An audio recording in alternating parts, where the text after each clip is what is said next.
Hi, my name is Shoaib, and today I will guide you how you can keep your profile story in Instagram.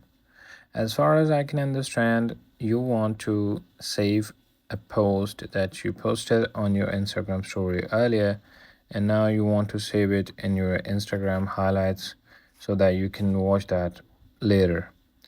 It's very easy. Let's get started. First of all, open your Instagram.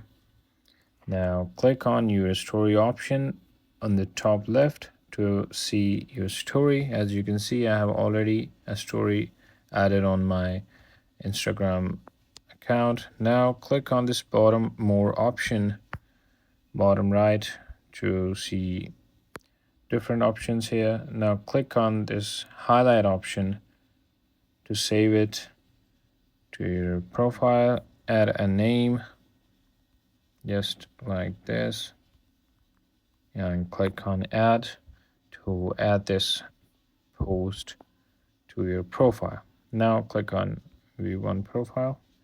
It will show just like this.